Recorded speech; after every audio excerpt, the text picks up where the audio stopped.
If you are a painter and you know you're supposed to be posting on social media, but you're not quite sure what to post on social media, I have created this video for you today. And so I'm going to audit a couple of accounts that follow me on Instagram. And then I'm also going to show you some mistakes that I find a lot of painters make when they're posting content on social media, as well as other contractors. Now, a little bit of an intro why you should even listen to me. I've brought in over 500,000 views in the first 10 days for every single contractor I've worked with. We do about 1 million views a month on average for our clients, and that averages out to about 33,000 views a day. So if you are trying to create content that lots of people see that's really effective, then it might be worth watching this video. And so a little bit of context. Most contractors, when they post on social media, will get between 300 and 10,000 views on social media. Maybe 10,000 if they're using an agency, do a really good job. And they'll get between 8 and 20 posts per month. Now, compare that with what we do. That means we get 5 times to 460 times better results. On the higher end, if you did 20 times a month and each video got 10,000 views, that'd be 5 times better, and then it keeps on going up from there. But at the end of the day, as a painter, you do not care about views. You care about making money. And so you've probably had people nagging you and saying like, hey, you should post on social media. You're supposed to. And you're probably like, I don't really care unless it's like there's some way I can make some money from this. And so what we've done for our clients with our social media, we've gotten so that one of our contractors has gotten projects that are 5 times his average project size. So instead of giving quotes for $50,000 projects, he's giving quotes for $250,000 projects from social media. Another contractor has gotten 595 new estimate requests in the last 3 months because of what I show you today. So if you are looking for a silver bullet, if you're looking for some crazy trend follow, how to make pretty content, or ways to create social media content with zero effort on your end, then this video will not be for you.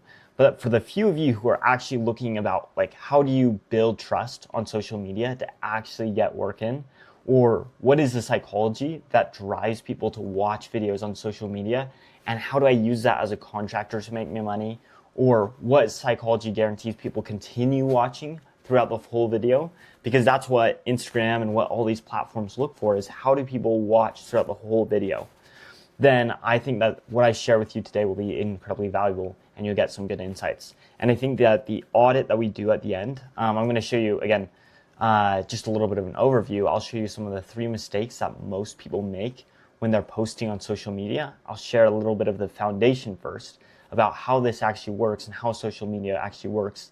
And then at the end, I'm going to do an audit of a couple of painters' social media pages. And so then you'll be able to actually see like what are the things that I think about and what helps create content that does 10x, 100x, 1,000 times better than other content.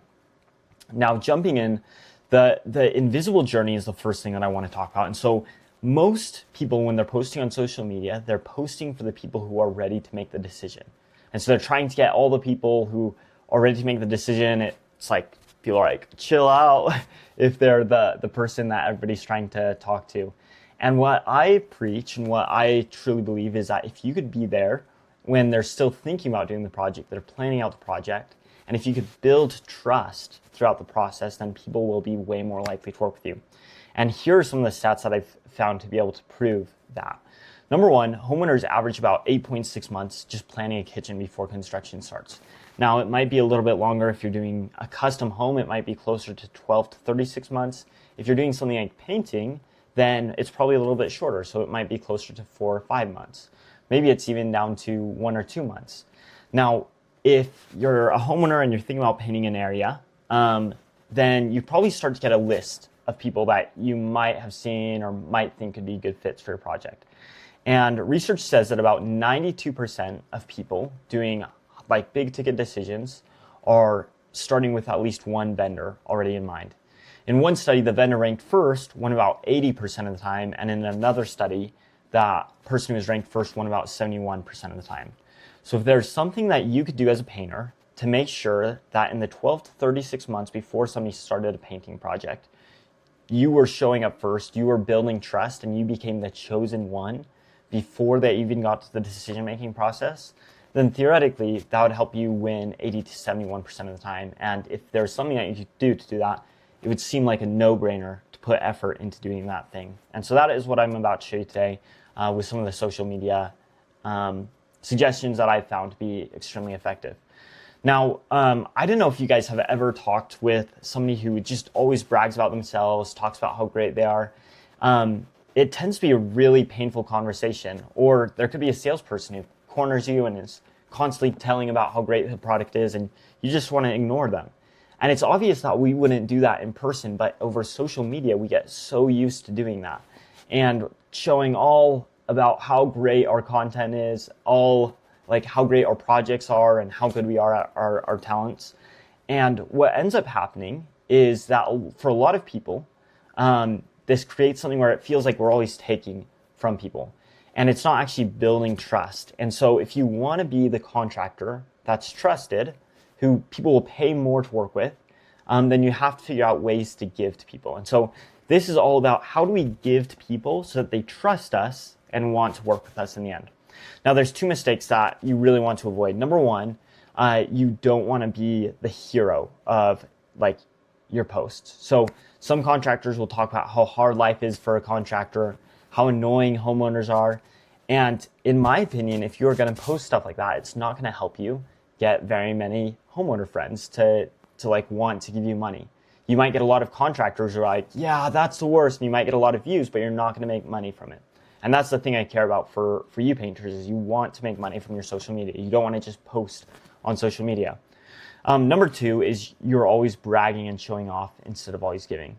And I think that's another thing that a lot of contractors do. And while you'll get some views from it, and I think it's better than other ways for social proof, I don't think that should be the main focus of your content. And I think if you look at the stats as far as like how many views these videos get, then unless you have like top of the line project that's super interesting and super engaging, you're going to see that those videos that you're posting where you're always bragging and showing off are going to get less views than other videos. And so those are the first things that I would recommend considering and potentially avoiding in creating content.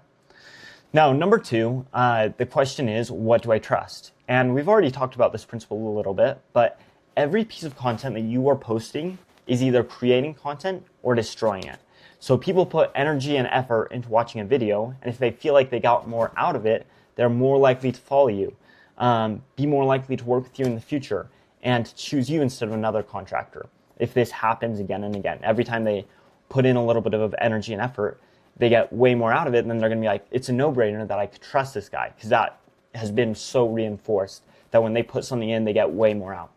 Now, on the converse side, if it feels like every time somebody puts a little bit of energy and effort into watching one of your videos, they feel like it was wasted, then they're never going to want to work with you because it feels like every time like I tried to trust you, I didn't get anything out of it. And so that's the concern that we want to avoid. So then the question is, what do we film? Like we've got all these different options. What is going to be most valuable and create the most trust over time?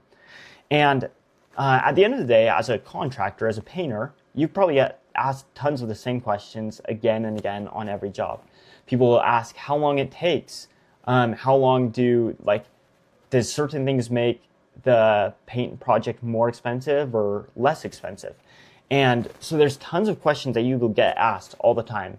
And the thing that I would suggest, instead of focusing on doing things like dancing, showing off your great projects, well, I do think that's like something to mention a couple of times, but instead of trying to be funny, talk about all the things about how hard life is as a contractor, focus on the questions that your customers have. And when you could think about the questions that your customers have and answer them in a way that's engaging, then people will trust you and be way more likely to work with you. So this is your homework. Think about the questions that you answered on the last 10 quotes that you gave. Write them down and then use those as your next 10 videos. Now, if you want to get 3 months of content all at once, which is what we do with our contractors, we want to make their life as easy as possible. So we'll get 3 months of content. We'll write down 25 questions. And if you have 25 questions, 25 videos, and you post 2 times a week, then that is going to be enough to keep you guys pretty busy as far as content. And it'll make your life so much easier as a contractor. The next level to this is if you are answering the questions that are obvious questions that everybody has, then you're going to build trust. But if you think of the questions that nobody asks, but that they should be asking, then you switch from trusted to becoming the expert, because you're telling people things that they didn't think of before. They're having these epiphany moments when they watch your content.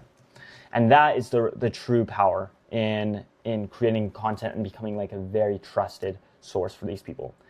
Now, the worst part about creating content, and this is the last mistake I'll talk about before going through the audit, is a lot of the times people will put a ton of work into creating a video.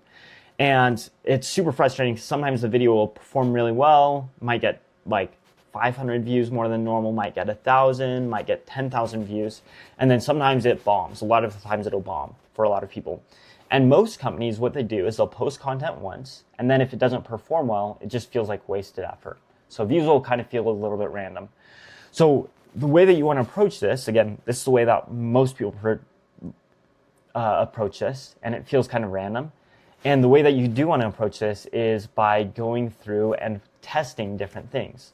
And so the easiest things that you could test as a contractor is what are the on-screen text. So what is the question that we're asking? And we could use trial reels to post these on Instagram so that people aren't seeing like the same video showing up in your feed.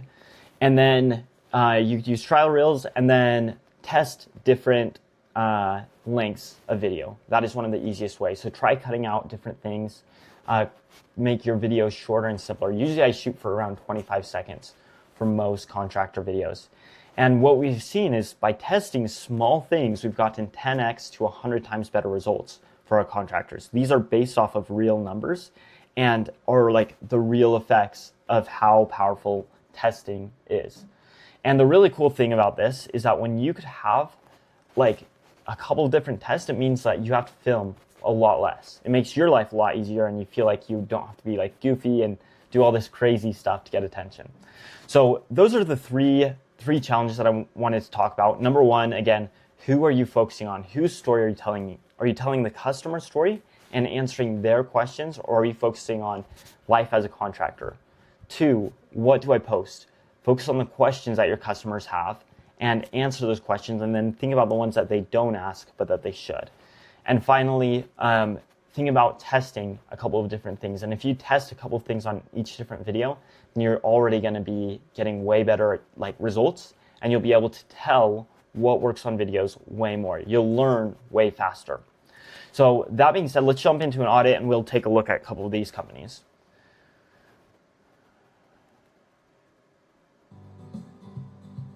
So I don't know if you hear it, but this just has a little bit of music behind it. So I think that these are like really clean looking windowsills. Obviously, like they did a good job. I'm guessing it's before and after. Oh yeah, for sure before and after. Which again, like I think that social proof is like a good idea to have. Like you want to have some social proof, show some of the projects that you've done. But as I'm watching this video, like you could think like the next step to this video is thinking about the questions that people would have for working on the windowsill. Now you could ask like what kind of paint or what kind of like finish do you have to use as you're doing these windowsills? Are there certain things for preparation that you have to do beforehand? And as you focus on like those small details and mention like the parts behind that customers don't see, and then film yourself doing it, then it will make it way better. I'll give you a little bit of an example for some of the contractors that we post for. And again, we've gotten 1.5 million views for them in the last couple of days. Like we've got 80,000, 13,000, 146,000, 342,000, 81,000. What these all are is showing the question,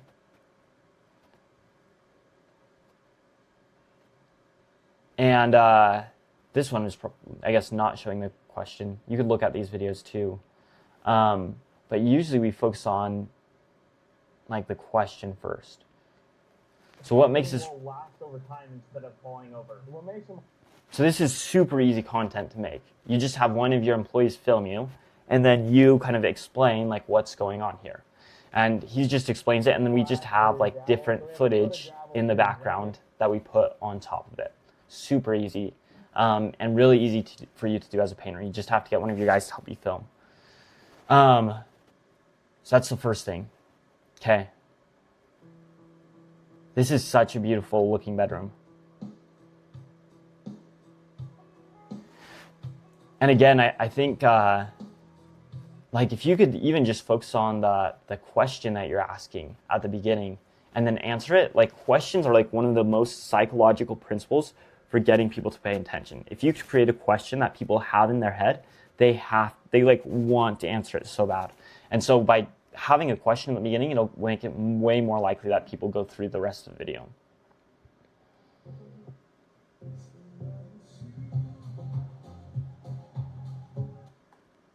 So again, and I think this is probably gonna be similar for all the rest of these videos, is it looks like really good. Like the projects look good, but you're probably not getting a lot of like customers from this. Like it reinforces kind of people's decision. But if we could get people to have questions and then answer those questions, then it's gonna help you guys build trust, and people are gonna be way more likely to work with you. And you're gonna be able to get the higher end jobs because those higher end jobs require more and more trust. And so by focusing on the questions that people have, it's going to make sure that people are going to look at your profile way more. Okay, I'm going to jump onto another one. Let's see.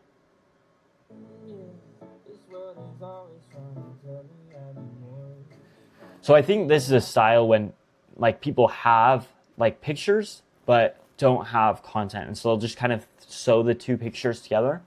And again, I think it'd be a very similar like feedback as far as this one. If we think about the questions that people have and then show like the answers, again, that's something super easy for you to do. You just have to get somebody to film you, and then you just explain the answer. Just say like, here's the question that you have to ask me, and then answer it. And like people are going to be way more likely to end up going through. They see the value in watching the video from the beginning, and they're going to watch through it. Again, so these are some like a little bit finicky things, and like they're small details, but will make a significant difference. Now, the last thing I'll mention, one thing that I really like to do, and you'll see this especially on mobile. Usually on mobile, you get about 3 lines before this stuff ends up getting cut off. And so one of the things that is most important, you want that number to be fully visible. And so that's really important. And so I would focus on making sure you have the 3 lines. And so probably the thing that I'd change here is put the number and then the free estimate together in one line. And that'll be way better. And then I think if you have the license number, like that's not a bad idea to have in that like bottom line, but it'll be cut off right around here on the 4th line. So that's something to consider. And then the last thing, this is something that's super powerful for social proof, is with all of my accounts, we always focus on the wins for our clients. So when I'm doing my wins, I want to show off all the work that I've done for my clients and want people to just scroll and be like, oh, like he's constantly getting insane results for his contractors. And of course, you want to make sure that that's true, but that's something that's super powerful when you have tons of different pictures of the projects you've done. And I prefer that instead of like having the videos in the reels, because like the reels is like, you're probably not going to get too many checking those out. But then when you have them, the social proof up here, then it just looks like endless social proof, especially if you have like 10 of these and there's like 10 slides in each one, then it's like, oh, this guy's he knows what he's doing. And so that's kind of the goal that you want people as they're looking at your page to be thinking, be like, oh, like this person is like the GOAT, like the greatest of all time in painting in this area. And so for this one, I do like the emojis that they've got here. And so I'd recommend keeping the emojis in the beginning. And then again, we wanted to go three lines, and I would want a phone number probably on here. And I think that would probably be able to create like the best results, because you've got the phone number right here, but it'll be way better if it's easy. We want to make it as easy as possible for people to call you. And so that's what I would think about. Those are the main things I would think about if I'm a contractor, and some thoughts if you are working on like creating content as a painting contractor and wondering what to post.